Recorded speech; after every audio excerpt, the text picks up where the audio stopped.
Welcome to another conversation with the Apostate Sisters. I'm Patti, and I'm here with my sister Nancy, and we grew up in a doomsday cult called the Worldwide Church of God. We're also nerdy about history and culture, but critical of religion. So get ready to get mad or to nod your head in agreement as we take on part 3 of Herbert W. Armstrong, his life and influences. Last time, we went through the Radio Church of God, the first iteration of what would, by 1968, become the Worldwide Church of God. So today is all about the 1970s.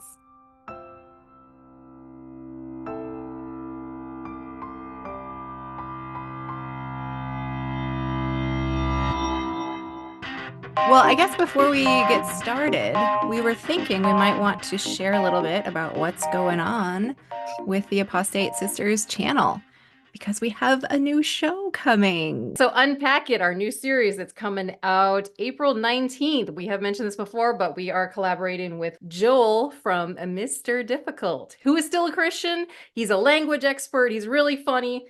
Wait, what? Someone say my name? I felt a disturbance in the force. This Christian? Nerd? Kilt wearing? Question asking? Chinese speaking? Cult survivor? Yeah, that's me. And this is my channel.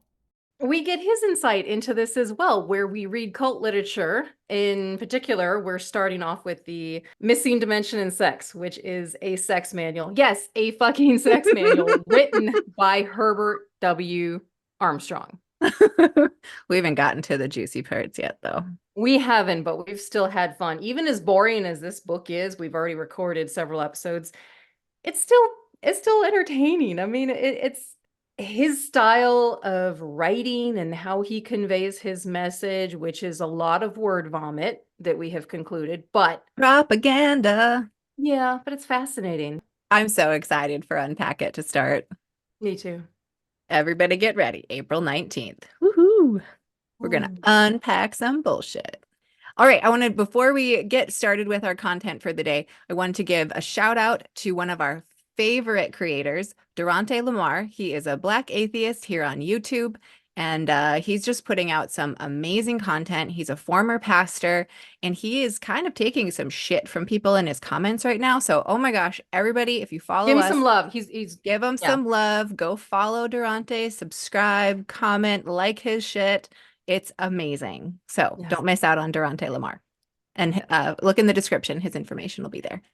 Well, what are you drinking there, Nancy? Wine. Oh, so wine. Our first video, I just happened to have bourbon that day. So it was bourbon and spectacles. Then I only had vodka, so it was a screwdriver. And now I'm having wine. And I have the spectacles. And you have the spectacles. Perfect.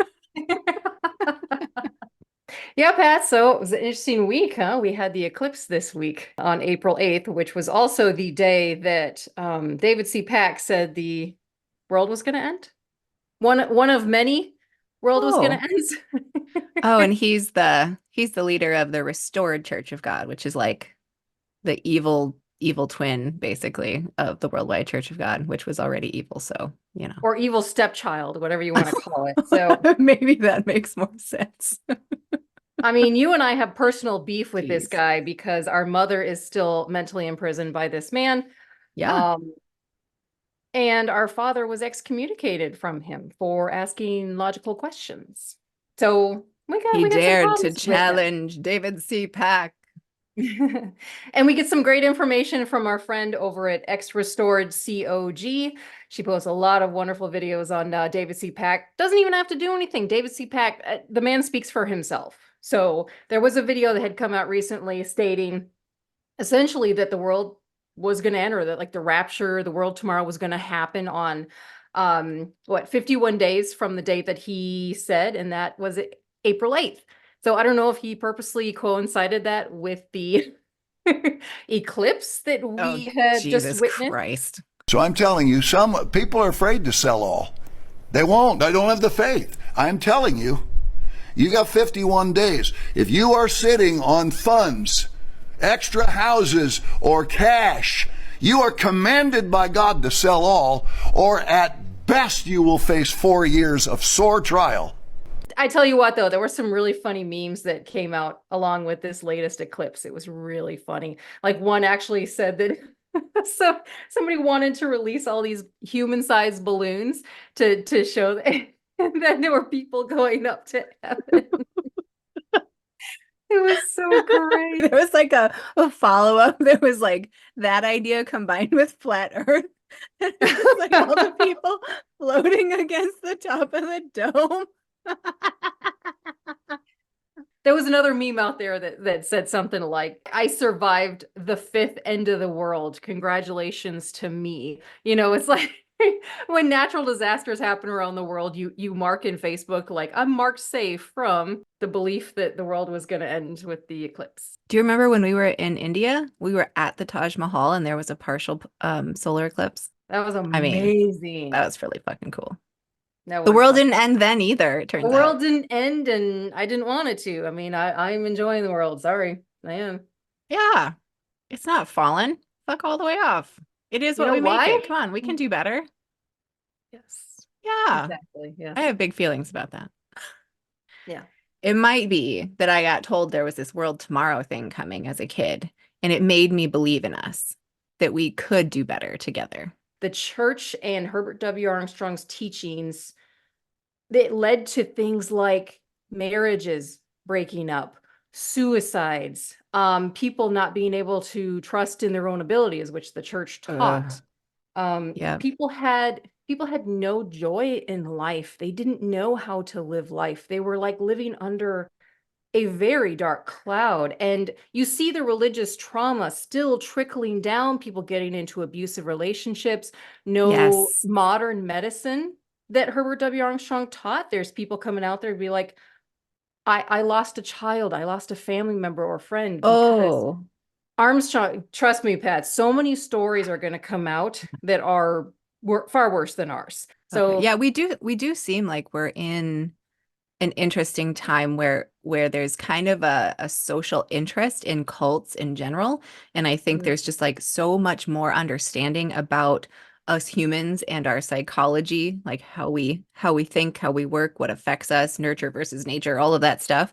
Like maybe it's just the spaces I hang out in, but I feel like there's this growing awareness and desire to be able to have space to address our traumas. And I think you're right. We experienced something that was probably really mild, just because of who our parents were in general, compared to what other wild things people experienced because of their particular lives, plus the influence of the church. Yeah. right. This is I important shit that people need to be talking through and working through so that we can have a better world for all of us. Like, I'm sorry, I'm still doing the world tomorrow thing, but like, right, unpacking our shit is how we stop hurting each other. All right, shall we go through this timeline? Okay, so this is all about the 1970s, right? So we're talking 1968, the Radio Church of God got turned into the Worldwide Church of God, which to me, looking at what we're going to see today about the 70s, it seems like something shifted when the name change happened, where like I'm Right. feeling like Armstrong kind of shifted his focus to try to really grab a hold of the worldwide part of the name of his church. Right. Yeah, like he really tried to embody it. Yeah. And I think other members might say this too, that the 70s were very significant for Worldwide Church of God, not only because Armstrong changed the name from radio to worldwide. I think that says a lot about him too, that he started meeting with all these foreign dignitaries, all these people of wealth and power and title. I've read certain people's books, like ex-evangelists from his church, that would say he would do whatever it took to be able to like be next to people in power, men that he saw as having great power. And like he would stand around, he wanted to get invited to things. He wanted to get pictures where he was either next to them or shaking their hand. I mean, there was even in Armstrong's autobiography, he talks about little things, like he was in an elevator once with this General Funston, who was a significant figure and Medal of Honor recipient during the American-Philippine War. But the dude was just drunk next to him in the elevator and he needed help being carried to his room. But Armstrong had to make a point that he was next to this kind of What? infamous figure, had I, nothing to do with him or his story, nothing. It just he had to make a note of it. if Herbert was around in modern times, he'd be the person like selfieing himself with famous people. Mhm. So gross. Yeah. Armstrong knew the circle jerk long before Instagram came onto the scene where you're like, I'm going to follow you so that you can follow me. Yep. But also, Armstrong was an Oh. early pioneer of radio. And so he had like a window into these, more or less developing countries to be able to get on that train. He had the Plain Truth magazine was huge. It was booming by this point. And people around the world wanted to get on the cover. And so it's kind of like, you do me that favor, I'll do you this favor, the tit for tat world. Yeah. Anyway, Wow. yeah. So we'll get I into it. mean, I guess you could give that a positive spin, like, oh, it's networking, which we're all told is a good thing and how we're supposed to do stuff, but it all just seems so disingenuous. And I have to take note of the fact that by the time we get to, I don't know if it was late 70s or the 80s, but we had normalized like ostentatious wealth, at least in this country, Mhm. where we had shows like Lifestyles of the Rich and Famous. And like, it's so fucking gross to me. So Yeah. it's weird how he would be ranting and raving against those types of things and living that way to his people. But yet, as we'll find out, he's living about as ostentatiously as it gets, private jets, all that shit. Right. Good Because times. yeah, and wealth is still equated with success even these days. I think it was definitely more so during this time period.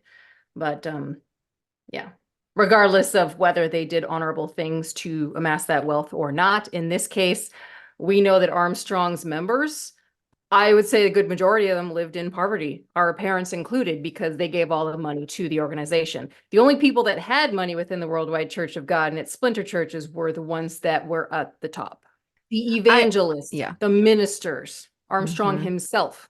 I do think well, we'll get to this, but I do think by the 80s, they were seeking out members that had extreme wealth, like on purpose to drive up a look about who they were in the world. I believe But it. yeah. I believe it. But those little Oh, people at the bottom, like our parents, they didn't have much money, but it was still income for them. You have enough members with even just a little bit of money, and they still brought in sizable amounts. And we'll discuss that today because, yeah, we're in the 1970s. Here we go.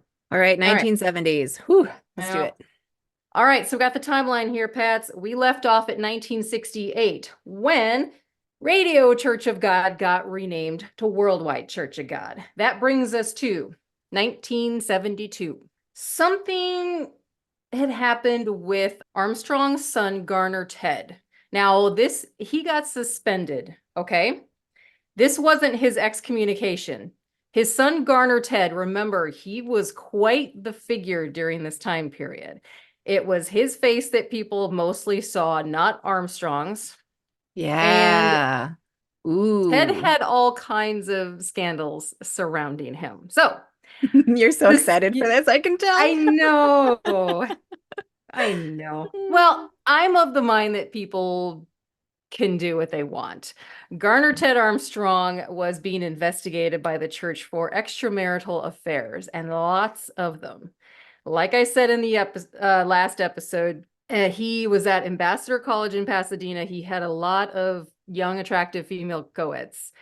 And reportedly, he Mhm. banged a lot of them. There's even one guy, I Whoa. forget who it Let's say was. he was a little more handsome than his dad at this point. Yeah, he was much better looking than his dad. He was very charming. Again, I don't think he actually believed this shit. He took advantage of a situation where he was like, you know what? I kind of have to get on board with what my dad's doing, so I'm going to be an evangelist as well. And I think he was loving the publicity of it. Again, he had Mhm. women all over the place. He was married with at least two, maybe three kids, I want to say. Um, I mean, so that sucks that all this was going on. His wife had no idea. It sounds like she was saying things like, "Hey, I won the husband jackpot."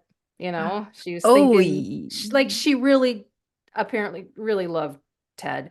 And all this came out. But of course, you know how it goes. Garner Ted got suspended for, I want to say, about 4 months. Suspended like it's fucking high school. But he was reinstated back in the church because he did the whole bit like, well, I admit my faults. I sinned against God. I sinned against the people. I sinned against my family. And of course, the church took him back. This is Armstrong's son. Of course, he's going to take him back. He couldn't But give this, up that $100,000 a year salary. I mean, come No. on, you got to preserve that. yeah. But there were a lot of people that were very upset that Garner Ted had done all this. They're like, oh, he's bringing shame to the church and all this. There was even one rumor I found that he was a bisexual, which, whatever. I think that was somebody that really tried to go after him. Again, whatever. It was just one of the scandals that kind of kicked off the 1970s in the Worldwide Church of God. So we're saying we hit 1970 and it's like everybody's in love with Ted Fest. Yes. And then it He's starts falling apart. major- Excellent. Mhm. But this is very significant because it leads to the downfall of Garner Ted and kind of the separation of him and his father, which I think a lot of that rift came from one Stanley Rader, who was the lawyer and accountant for Armstrong, which I mentioned him last time. We're going to talk about him a lot more in this, but Great. he was Armstrong's right-hand man. He did not want Garner Ted being in the picture at all. Stanley Rader wanted that spot. So you got some serious dick sword fighting going on between Garner Ted Armstrong and Stanley Rader. Okay. Again, So we're Sorry. talking that they both kind of saw themselves as the ones to take over the work from Herbert, right? right.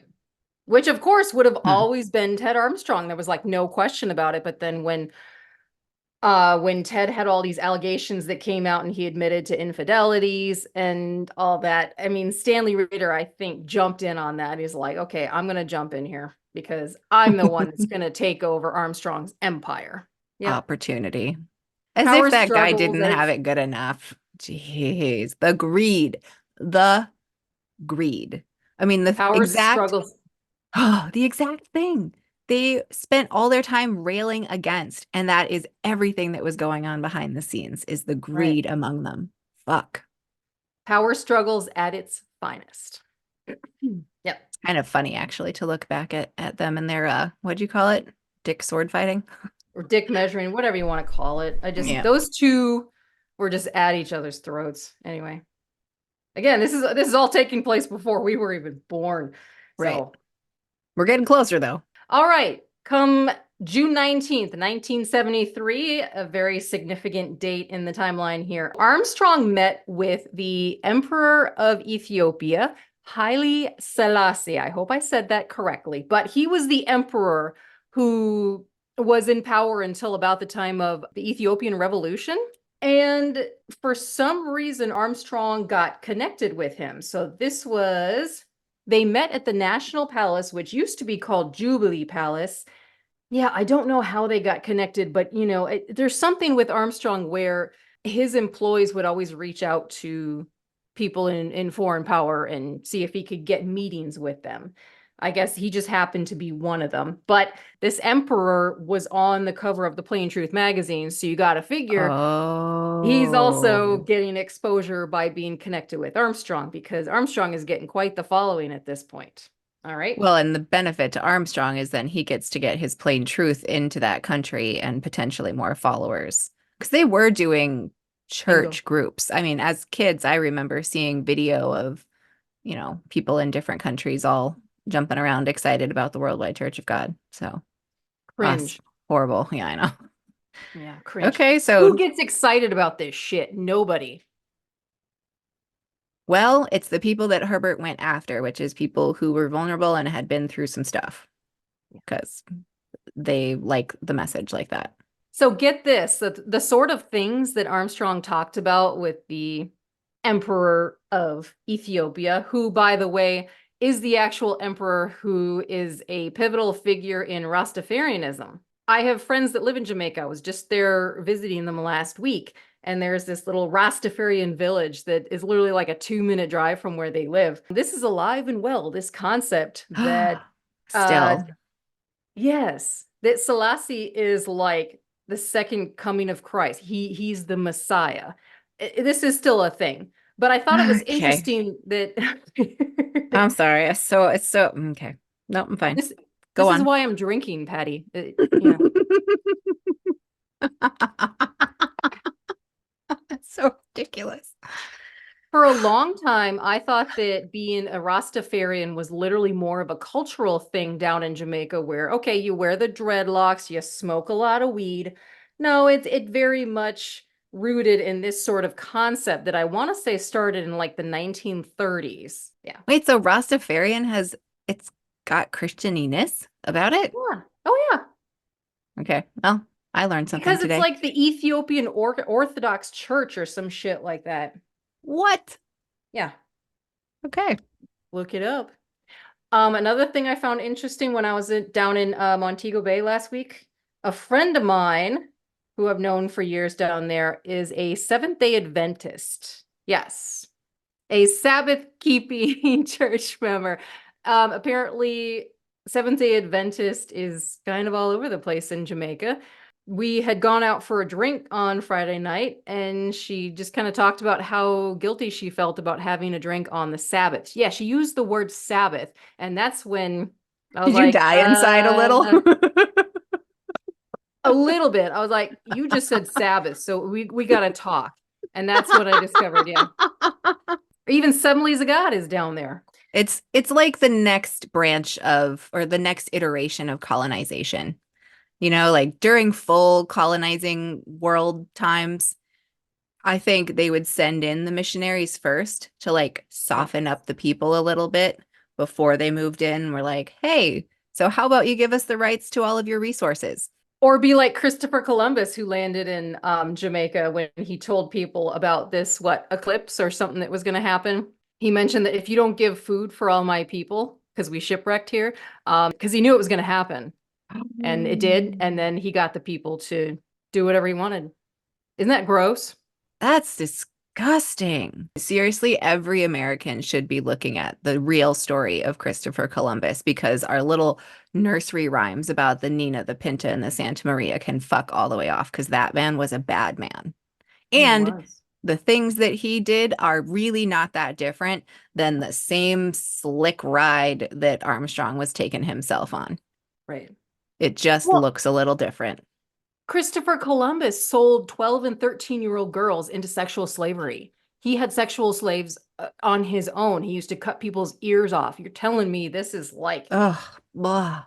Yeah, Herbert W. Armstrong wasn't doing those things, but he was absolutely harming, imprisoning. He was hindering people. He was hindering people, not directly cutting off parts of their body, but cutting off parts of themselves that were available to themselves for living their life. and It is the same shit. just to add to that point, you said Herbie wasn't doing all that, and yet there were allegations that he molested his daughter. Yeah. There's court Yeah. filings about the whole thing. Mm-hmm. And there's court filings saying that people were going to be hush hush about it. And this is something that the church tried to cover up. Whether it was Ugh. true or not, the church tried to cover it up. I'm not sitting here saying that it actually happened. There's only two people that know for sure whether it did, and they're both dead. Whoops. That is not the time for balloons. I'm sorry. It's funny. There's nothing I'm going to state here that people cannot find publicly online. Right. But the allegations were absolutely there. And Ted Armstrong was the one that came out and said, I spoke to my sister and she said, yes, this happened to me. So whether or not Ted was trying to get back at his father for his suspension, excommunication, whatever, that's to be seen. But either way, it didn't look good for the church. Not that it really mattered to the people who were highly devoted to him. There was nothing that would have steered them away from that man. I mean, we talk about mental control a lot. I mean, holy crap, to be able to look past stuff like that. And I'm sorry, we're totally going off tangent, but okay. Let me get back to, you want to know the kinds of things that Armstrong talked about with the Emperor of Ethiopia. They went on talking about how they were born 8 days apart. Only 8 days apart. And I'm sure Armstrong brought up some profound meaning of the number 8. He always does, right? Well, I don't know. They were supposed to circumcise a baby on the 8th day after birth. Mm. That's the only 8 I know of. Also, they both claimed that they have traced their lineage back to King Solomon and King David. That's the exact reaction I was hoping. It's so stupid. It's so stupid. You know what? Nancy, Yes. you know what? I was born of Marie Antoinette. Did you know that? God damn Guess it. what That's else, Pats? I've so done warm. Ancestry.com.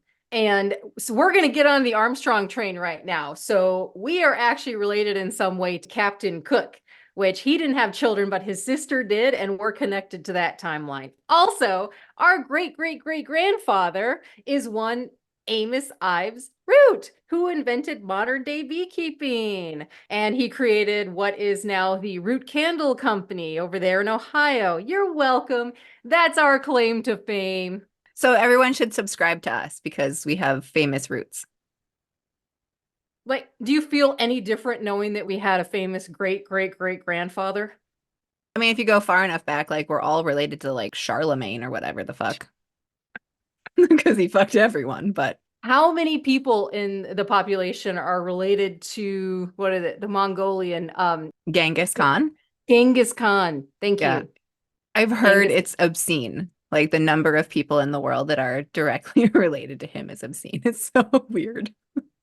Does it really matter? But again, this was Armstrong's way of showing that he has all these famous roots. You know, he talks about the first fruits and lineage and genealogy. Like he was all about, oh, who am I related to? Getting back to, yeah, the Emperor Selassie. As far as I know, Armstrong may have met with him once or twice again, because the following year he was killed by the Derg regime. That was 1974. And so that was during the Ethiopian Revolution. But Armstrong thought it significant to note that he had become friends with him like a year prior to his death. Now, 1974, that same year that the emperor was killed. Dedication of the Ambassador Auditorium. We're familiar with this place, very familiar. Now, this was on the Ambassador College campus in Pasadena, California. Many people have called this the Carnegie Hall of the West. It was this massive, very elegant concert hall that Okay, wait a second. Have but- many people called it that, or did Armstrong and the church call it that? I'm there sorry. you go. It just Okay, seems well- like what they would do to self-aggrandize while telling everyone to not self-aggrandize. But you know what Armstrong did? He had to invite some of the most famous people at the time, which included Frank Sinatra, Bing Crosby, and I think Sammy Davis Jr. was also a performer there. Yes, the very same Oh. hall where we went to our Feast of Tabernacles. Oh, I checked with Mom. We never went to Feast of Tabernacles there. We did But go. we were there. We were there because we had a grandmother in Pasadena for a while. So we did Okay. go down and visit, and when we went, we did go to church there. And maybe we were there for like a Feast of Trumpets or something, but we were just there kind of okay. randomly. Yeah. Okay. My one big memory that is I actually have one kind of too. okay, good. So my one big memory from that building was in the front lobby space where everything's covered in gold. They had Sounds like this Trump. I know. They had this enormous cage that had a parrot of some kind. I don't remember. Yes. Yeah. Oh, I remember the parrot. And it talked, and I don't know, it definitely wasn't actually saying my name, but they made it say Polly Want a Cracker. I don't know what the fuck, right? And to me it sounded like it was saying Patti. So as a kid, I just thought that was the greatest moment ever. Over 1,200 people could be seated in this hall. When its dedication took place, even the Vienna Symphony Orchestra was playing there. Because Armstrong had very refined taste. You know, he's starting to amass crazy amounts of wealth, which I can cover more. But by this point, I'm like, he's just living it up. He's elegant as fuck. But I have a funny story about Ambassador Hall too. Okay. I pissed myself in one of the seats. I shit you not. The reason was I was a little child. I don't remember what we Yeah. were there for. It was just a sermon or something, but you remember these horrific like closing sermons where we had to stand there, our eyes closed, looking down. It felt like maybe 15, 20 minutes. And so, in fact, sometimes it was. Mm-hmm. I had to pee so bad. I was a little girl in a flowery little dress sitting there waiting to use the toilet. Mom and dad wouldn't let me go because the service was almost over. And this closing sermon lasted so long. Excuse me, I meant to say closing prayer. Closing prayer. And I couldn't hold it any longer. I had to sit in the chair and I just pissed myself. Yeah.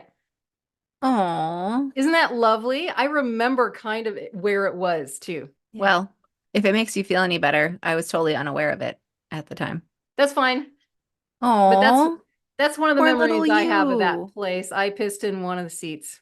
Yeah. Well, and you've said before that you have a hard time like closing your eyes in public. And so that sounds like it might be a connected memory of that like deep, assuming like embarrassment at the time, maybe? It might be. I was the only one that really knew about it. But again, I'm a little girl and I'm like, I pissed myself in this They right didn't in this know? seat. No one knew. Nancy, you didn't even get help and love from a parent after that? That's too much to ask for, Pats. I have you The now. fact that you hid it and didn't know to expect that you would be treated better and paid I don't know why they attention couldn't to. just fucking take me to the bathroom. I'm a child. I literally sat there and pissed in the seat because the closing sermon was going on and on and on for so long, and I was refused to use the bathroom. It's like I'm when we sorry, were kids. Nancy. That wasn't You're fair to fine, you. Pats. See, we're remembering all these stories as we're Yeah. talking about it. See, yeah, it's not the point about like, oh, I peed myself. Like, whatever, kids do that. It happens, Yeah. right? Mhm. It's the fact that it points to you not being listened to as their habit, that your needs, physical, emotional, whatever, Right. were not the priority in raising you up. Mm-hmm. And I Yeah. think that's fucking stupid. I do. I love that this Children makes you are the future adults. It's really fucking important how we treat them, that we listen to them, see what they're about, let them follow their curiosity. God damn it, I'm going to get too worked up, so I'm just going to. All right. that building is still there, as far as I know. It's like still a big deal auditorium, apparently. It's an event hall. I want to say there were some investors that had bought out the property after the church kind of, went bankrupt and split apart. And then I know, tore down some of the buildings, and I don't know what else they did, but okay. Only a couple weeks after the dedication of the Ambassador Auditorium brings us to Armstrong's Manila campaign. Armstrong traveled to the Philippines for like a 3-day public lecture. He claims he was talking to a crowd of like 25,000 people in the Araneta Coliseum. He talked about things like the purpose of life, reasons why we were born, and then, of course, he talked about his philosophy of give and get. So Armstrong is literally doing all these campaigns around the world. Manila was one of his early ones where he's really just recruiting people to his organization so that he can get that tithe money.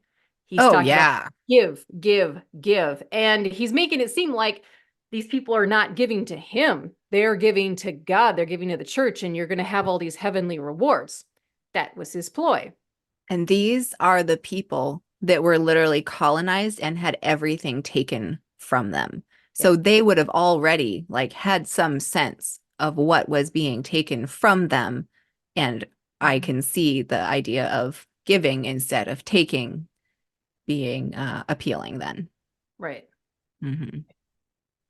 Something and else I have beef with that concept though, honestly. The whole give versus get thing has harmed me throughout my life in terms of feeling like I always had to give and volunteer, donate my time, donate my money, donate my talents, and that I should not ever expect something back for it, Mm-hmm. right? Yep. Even in cases of like a job, it's like, okay, well, I understand that I take this job and it's for that amount of money, and that I could handle. But as soon as it's anything about me receiving something back for what I have with my heart given out, felt Mm-hmm. wrong.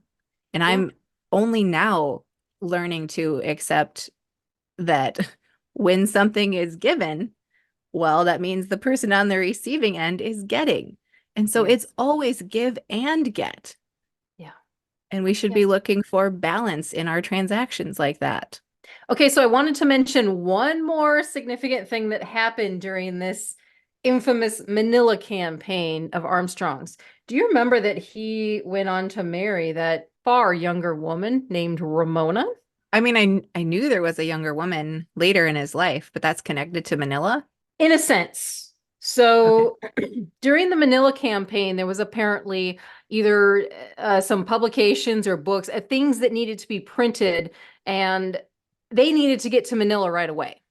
And Ramona Martin, this young woman, like secretary, receptionist type, who had been with the organization for a while, she got sent to Manila with these documents. And apparently, this is kind of the start of when things happen between her and Armstrong. Mind you, there's a significant age difference here. He does go on to marry her. He was like, I don't even know how old. I've heard conflicting ages, but I want to say he was 84, she was 38 when they married. Gross, I know. And I will mention this, there are some rumors out there, people suggesting that Stanley Rader again actually got Ramona because the two of them were friends. Ramona was good friends with Stanley Rader. What? And some people say that he pushed Ramona to get close to Armstrong and ultimately ended up marriage because he wanted information that she was apparently providing back to him. That is scandalous. Again, this just came out. There are other people that say Ramona was deeply traumatized from Armstrong, like he was very abusive in a number of different ways. And he accused her of infidelity. It goes back and forth. But again, I'm just mentioning this because this is like the start of how that came about or how he got connected with this secretary. Okay. So she was only supposed to like his 84-year-old balls. I'm sorry. It sounded okay in my head. It did not sound okay when it came out of my mouth. Can I tell you something really gross? Okay. There was another one of those books that had come out that was like very anti-Armstrong, where the guy talked about how Armstrong never got blowjobs and any kinky sex from his first wife, Loma, that she was the frigid wife who never did anything, even though he's the one that told his ministry about, missing dimension in sex, the book that we're covering, and how there's only like apparently 2 sex positions that you're supposed to do. And he was bragging to this other guy about how Ramona would give him blowjobs and stuff like that. Yeah. Wow. And the guy mentioned specifically that Armstrong forbid things like oral sex. That's true. And apparently that all went out the window when he had a young, hot take and she was doing all this stuff. Oh. Okay. I hope she. I mean, Armstrong ate lard-filled pastries if he wanted to also. So he did. Yeah. Other people said that too. He would eat things like pork and shellfish. He did what he wanted while he told his ministry. Yeah, never mind. Okay. Only 2 months after the Manila campaign, okay, Armstrong is going all over the world during this point. He has a meeting with King Hussein bin Talal of Jordan. Apparently, since 1966, Armstrong had begun broadcasting negotiations with the aid of the King of Jordan. So he's in contact with him for quite some time. And then he finally gets an audience with him. And the King of Jordan, I think, had agreed to this because he had plans to surge the power of Jerusalem radio. Like he was in, like competition with Egypt. He was on the forefront of like radio and those early communications. And he knew he had a way in through Armstrong. And so he got an audience with him. And Armstrong did what he normally did with foreign leaders. He gave Steuben crystal. Every foreign dignitary that he met with, apparently, he would give this gift of Steuben crystal. It's like kind of a bribe, right? But he had so much money by this point. He's just like, okay, I'm going to give it to the people knowing that, hey, I'm your ally. You do shit for me. I do shit for you. Yeah. Really? Yeah. I mean, it's kind of like, when people want to go gamble, they'll send money ahead, like a lot of money ahead to a casino or whatever to prove to the casino that like, hey, I'm serious. I'm going to come spend money at your place. So then they get gifted like, oh, how about we give you a free room then? How about we give you this, right? Because you've proved to them that like, hey, I have money and I'm serious by sending that money ahead. Same fucking thing with Steuben Crystal. Now, we jump ahead only 1 month. So this is the 4th of July, 1974. Armstrong is in Paris. Something else significant happens. He takes Ramona Martin on their first official date alone. Keep in mind, she's been with him this whole time, traveling around to these different countries while he's spreading his message, getting more money. They had lunch in the courtyard luncheon room of one of the hotels in Paris, which was pretty close to their hotel. I don't know if they were knocking boots at this point, but ew. 1974, I want to say our parents met in that year. Is that kind of around the time period where maybe they were either dating or things were getting serious between the two of them? I think maybe by 1974, both of our parents had gotten connected to the church, but in different places. Because I'm pretty sure our dad got connected to it while living in Michigan and working there. And mom grew up and was still in California. So I think they were both found there. They both found the church at that point. But then it was somewhere in that 75, 76, I think, that dad's company transferred him out to California. And that's how they met, was in the church. And that would make sense. Dad Yep. was in Battle Creek, Michigan, I remember, which is where Seventh-day Adventist was founded. So it wouldn't surprise me if that concept was very saturated into that area and our dad got involved and then he got transferred to California where, Pasadena, California, well, California in general, I'm sure Worldwide Church of God was just everywhere. Yeah. Especially in I that think area. he was more Silicon Valley because he came out for the tech boom. Right. Yeah. Silicon Valley. Yep. So you have a stat in here that says by 1975, the Worldwide Church of God was bringing in $67 million a year, which would be like $386 million in today's dollars. Yeah, the church would have bragged about the amount of money that came through, but they have some issues with the state of California. And so are you saying that maybe they were bringing in more than that, but they weren't publicly claiming as much as they were bringing in? As far as they were already in trouble for tax fraud stuff, right? Right. At some point. No, okay. Not yet. Not yet. Oh, okay. They're being investigated, I think, by this point, though. Keep in mind, 1975 is the year that Armstrong talked about in his book, 1975 in Prophecy, where he said the world was going to end. And I think some people were frustrated over the fact that the world hadn't ended during that time. And that also caused some unsettlement within the church, I guess you'd say. No surprise.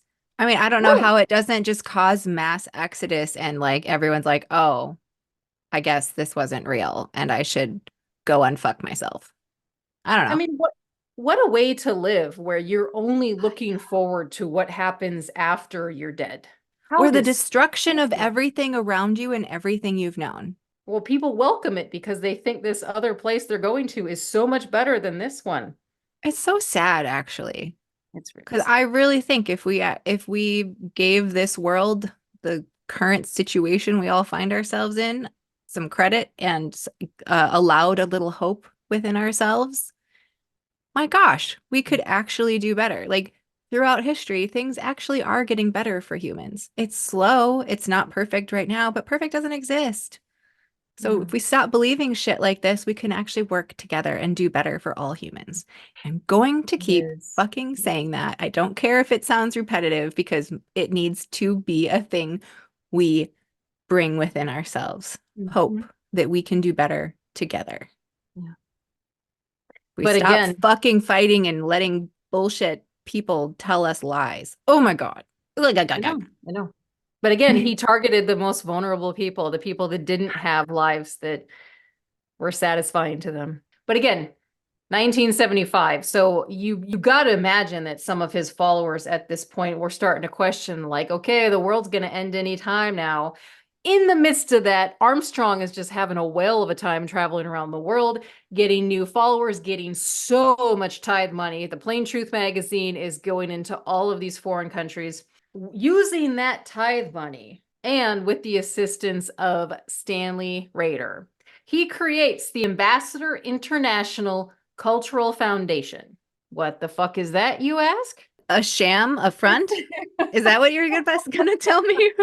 According to Armstrong, it was used to fight things like illiteracy, create schools for the disabled, like he cared about the disabled, and to fund several archaeological digs in places like Jerusalem of biblical significance, which of course Israel was on board with. Very much so. Yeah, there's a lot of shit like that going on over there. And of course, Armstrong became a self-proclaimed international ambassador for world peace. I don't think he was officially called this. This is something that he claims everyone saw him as because of this foundation that he founded in 1975.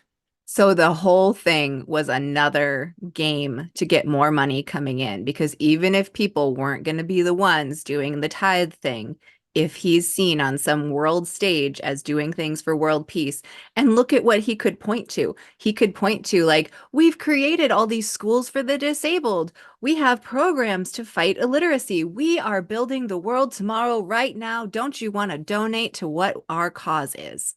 Every scam he could spin off of this, he did. Stanley Rader was about as douchey as they get and about as corrupt as you could get. That man had so much money. I think in his 60 Minutes interview, he bragged about what? He got upwards towards like 300,000 a year, which would be a lot for today's standards. But this is 1975. I think it was 200,000. But yeah, I was trying to do the calculation actually. So if you're saying 67 million would be like 386 million today, that's like 1.2 mil. So in today's money, Stanley Rader, for his job being the accountant, financial, whatever, treasurer person of the Worldwide Church of God organization, was getting approximately $1.2 million a year in salary and had a private jet at his disposal. That guy was living good. He knew his game well. And Armstrong actually paid for his education too. Well, and he was the one handling the money. So, you know, question mark, question mark, question. He had all kinds of shady businesses going on. All that money coming through. A lot of it our parents gave. Well, not a lot of it. Don't kid yourself. But I get what you're saying. But, okay, not a lot of it. But when you have that many people giving even just a little bit of tithe money, and then all of a sudden they tier it up to 20%, 30%. I think even in that 60 Minutes bit that you shared with me, that's exactly what they were talking about, that once you add up the 2 tithes plus the every third year tithe plus special offerings plus whatever, you're looking at members letting go of 30% of the gross of their income. Yeah. So, I mean, yeah, you're either living in poverty, you're definitely not saving for retirement or anything because you don't think that that's going to happen. You're not putting money away for your children's college, for your children's future life to like help them get going. Yeah. And so all of this like whole generational wealth thing that of course has been available to white people more than it has to people of color in our country. Of course. Armstrong was able to make people part with that idea entirely. Yeah. And so, Well, I mean, talk about generational curses. He didn't just affect those people, he affected their children because the money that should have been there to help them get started, you know, if they had enough to begin with, wasn't. So fuck all the way off, Herbert W. Armstrong. I slogged my way through all the stuff I had to do. Yeah. And that's fine. I would do it again, but fuck you. And David Pack. He's teaching the exact same thing about don't have any 401k or any sort of investments, things like that. Give it all to the church. All right, Pat. So that same year, again, Armstrong is still traveling around the world. He attends the Lions Club convention of Bombay, India, which is now Mumbai, In 1975, he met with Judge Nagendra Singh. And he also at one point met Indira Gandhi, who was the Really? prime minister. It had something to do with this cultural foundation that he founded. Again, he's trying to get a positive image in the limelight. And Yeah, I feel like it's so obvious. He had kind of outgrown his little fishbowl. 1975 also brings us, that was a really significant year for the Seriously. WCG. Wow. There's a man named Bob Geringer. He was an evangelist for the Worldwide Church of God, sent what I call the Geringer letter. He sent it to the evangelist over there at the England campus of Ambassador College in Bricketwood, to Charles Hunting. And what this was is kind of the very start of when doctrinal changes started to come about. It starts getting exposed, It is what you're starts saying? getting exposed, yes, Yeah. Okay. by this Bob Geringer. He sent a really long letter to another evangelist, again, the one who was operating the Bricketwood campus, Ambassador Okay. College, because remember, there were 3 campuses for Ambassador College. There was one in Pasadena, one in Big Sandy, Texas, and one in Bricketwood near London in England. But yeah, within weeks of this letter, this evangelist was, I want to say, the first to resign from the WCG. By this point, over the last 2 years or so, there were at least 80 ministers that had resigned. Now, remember, evangelist is on a higher tier than just ministers. There were other people within the church that started to publish things like Ambassador Review magazine, as well as some newsletters that had come out. There's some names here: John Treachak, Tim Nugent, and a number of other people that created this magazine talking about the corruption. So, I mean, the information is getting out there. Wow. About lies, corruption, about Stanley Rader, about Armstrong, misuse of money, all kinds of stuff, especially surrounding Ambassador College.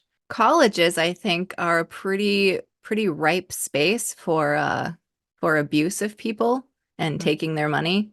Right. Who else did that? Did someone else who's a well-known shyster in our society right now have a college?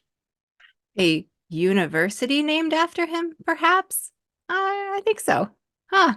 The year after that, we are in 1977. On April 17th, Armstrong married Ramona Martin. By this point, Armstrong has another home in Tucson, Arizona. Like I said, old Herbie, literally old, was like 84 years old at this point, and his new young bride was 38. She was the receptionist that has been working for Worldwide Church of God headquarters in Pasadena. People were not happy about this. She was a divorcee with a 15-year-old son from a prior marriage, and we know his thoughts on marriage and divorce. If you have divorce, you're supposed to like try to go back to who you were married to. Right. Like if you remarry somebody else, you're supposed to divorce them and try to go back to who you were married to. How Well, many yeah. marriages and families got torn apart from that ideology? Because I think that didn't change. Maybe it did. By this point, I don't know. Marriage Maybe, and but divorce went through a shift back and forth. well, they had to. That's ridiculous what they were asking people to do early on, at least.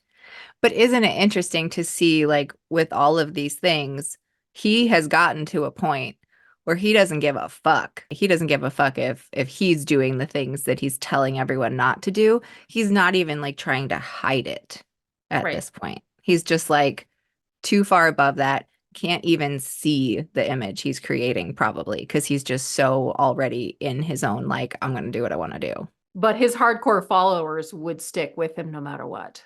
That was the very scary part, especially our Yeah. parents. Yeah.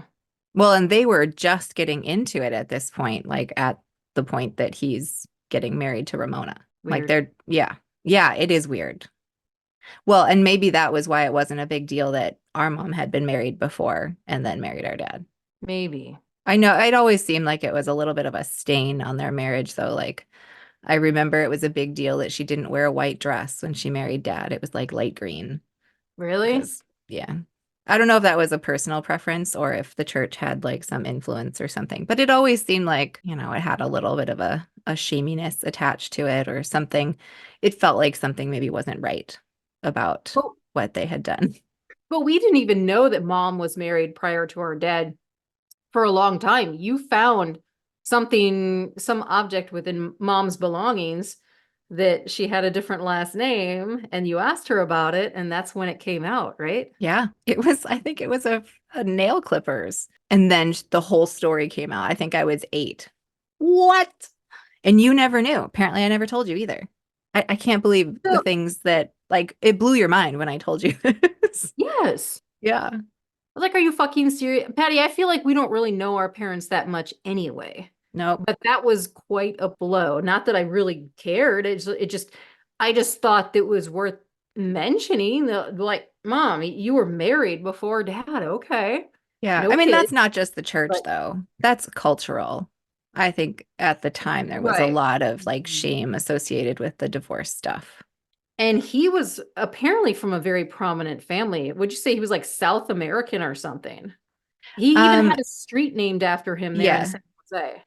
I think his family lineage, her first husband's family lineage was kind of along the line of conquistador family, Oh, Spanish okay. family that had come to, Southern California at some point, colonizing Spaniards, I'm pretty sure.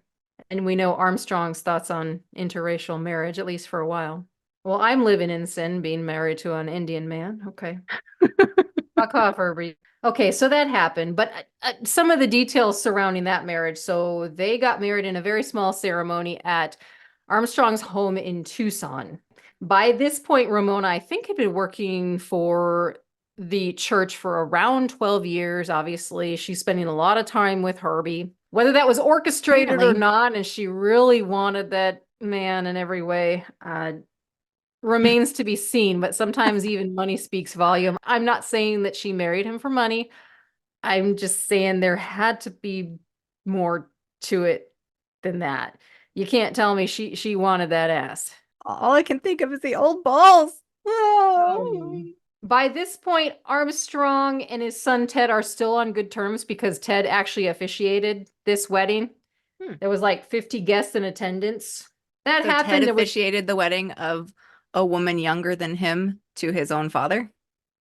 That had to be exciting. Ramona's there looking at Ted officiating that, and she's like, I prefer that for tonight as opposed to what I'm actually marrying. I'm sorry. I'm sorry. So awkward. You know it's true. I mean, maybe she was doing both of them. Oh, that's really gross. Ew, I That's think I'm really going to gross. hell for even thinking about that. Don't worry, there's no hell. You're fine. Oh, thank you for telling me that. So Armstrong has just gotten married. And that very same year, a couple books in opposition to Armstrong come out. I know there's more than what I'm mentioning here, but one of the major ones that came out was Armstrongism, Religion or Ripoff by Marion J. McNair.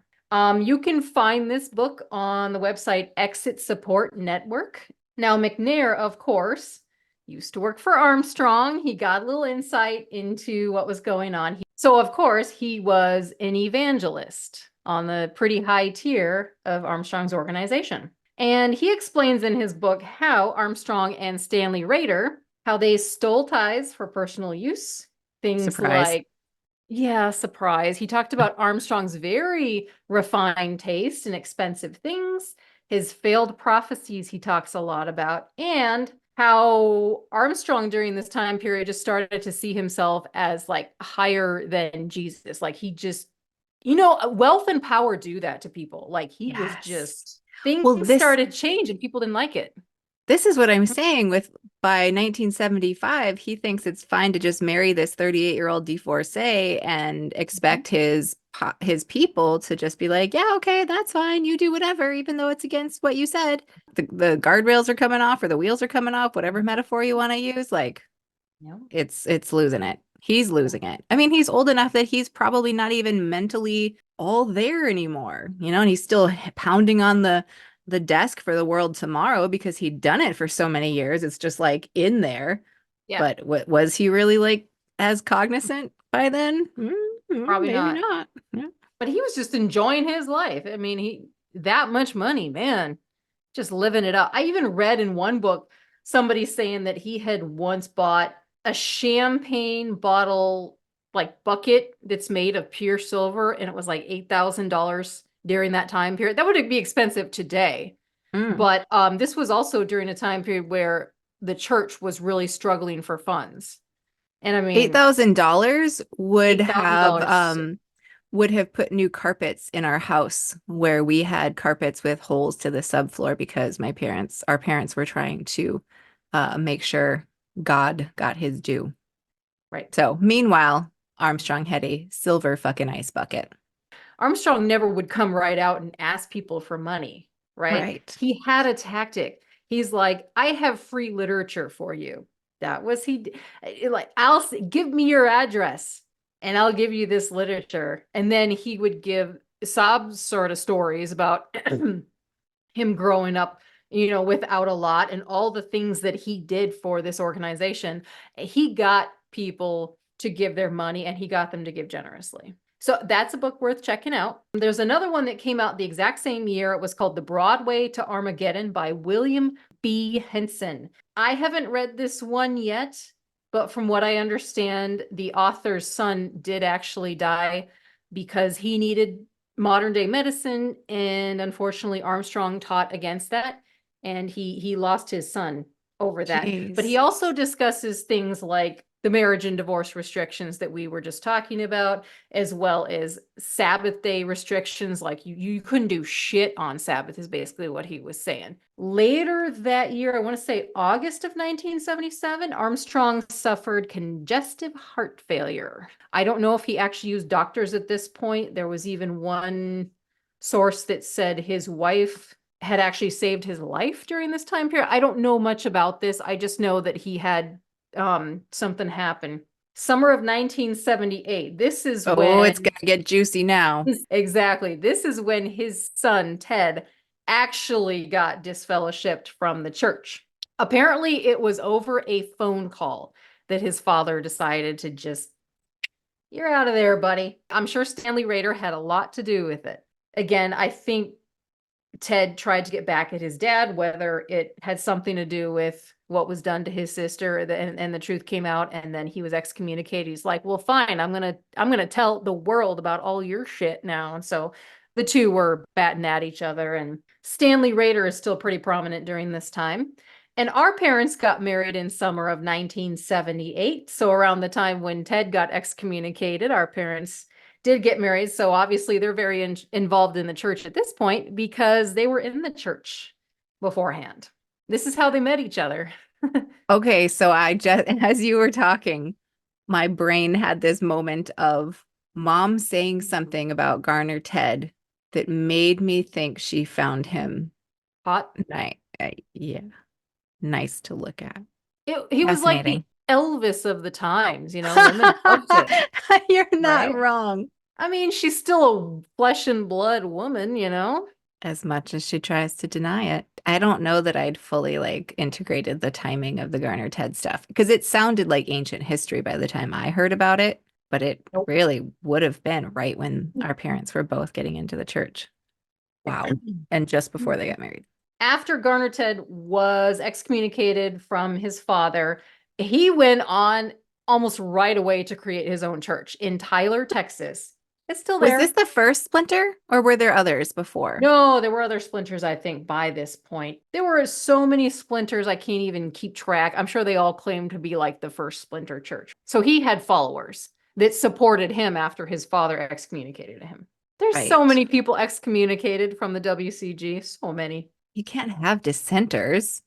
You don't get to have conversations in a dictatorship. Emphasis on the dick.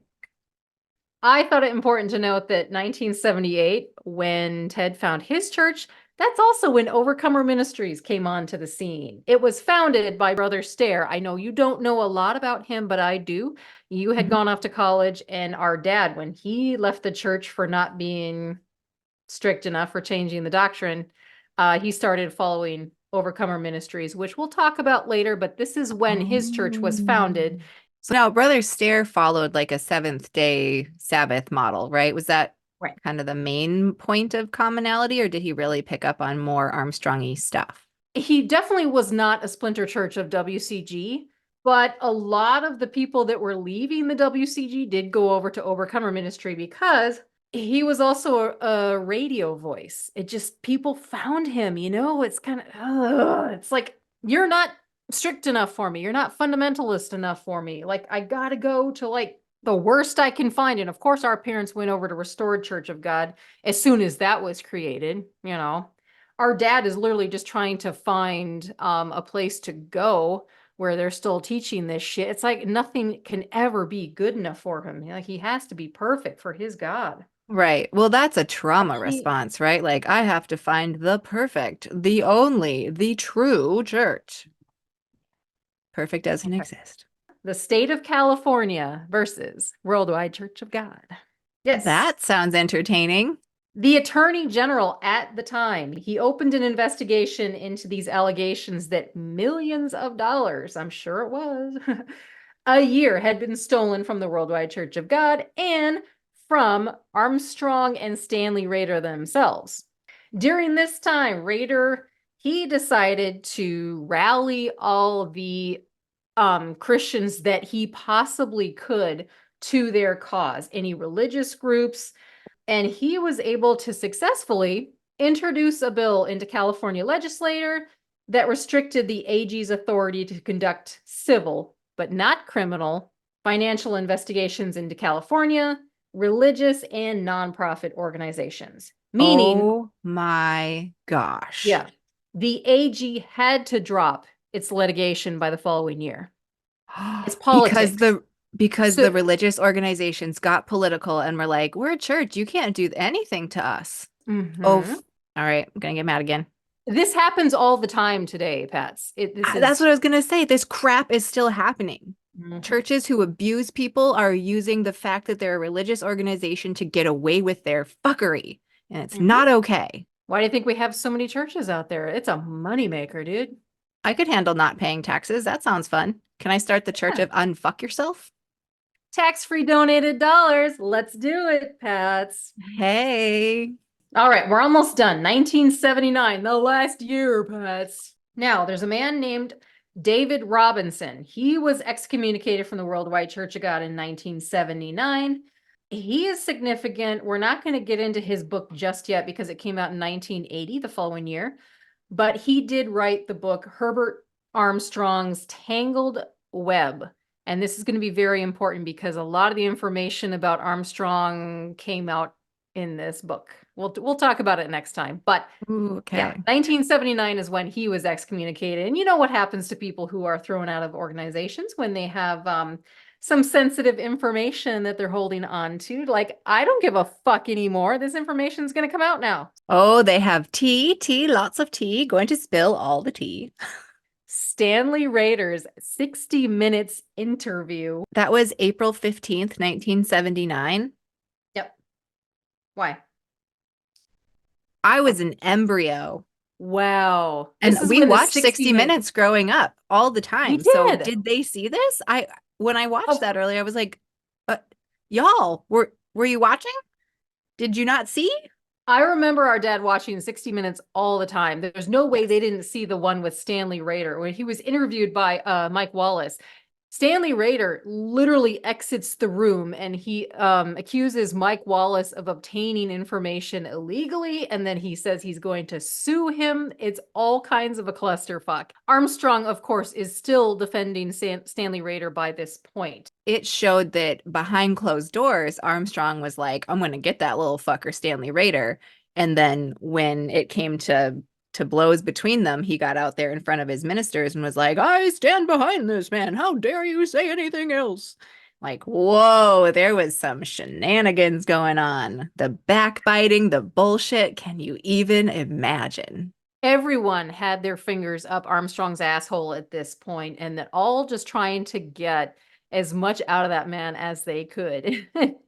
I bet Armstrong himself was pretty manipulated. I feel like he was pretty manipulated just as much by Stanley Rader. as Stanley Rader was by Armstrong. I mean, it just a mess relationship, these two. And then Garner Ted was also stuck in the midst of it. So Garner Ted was just born into it. I mean, he doesn't get a pass on his bullshit either, but he doesn't get a pass. But again, as I said in the last video, I don't think he really wanted anything to do with this either. He was also kind of a victim of his circumstances, and he was doing what he could to survive as well. He enjoyed it at one point. Especially all the pussy. He was hot for the 70s, right? Yeah, he had that hot man 70s look about him, for sure. Women always talk about that serial killer. What was this? Ted Bundy was like this serial killer that all the women wanted to. Despite the fact that he's a serial killer, women still wanted him. I think that was the 70s. That's so weird. I've heard of It that. is so Women weird, but writing to murderers in prison and being super into that. It's got to be a trauma Women- response too. Everything weird about us is a trauma response. I feel like a lot of women just like power, like men who are like on TV and famous. So I think Ted was one of those guys. Women are just like, he's on TV and he's cute, so I'm gonna go for it. I have heard the idea that women, by the capriciousness of patriarchy, end up having to fend for their lives by clinging on to the power of the men they're attached to. So it's a pretty gross situation women have been in for a very long time and really still are to a large extent. All right, so one more thing I wanted to mention from 1979, another publication that came out in the American Lawyer.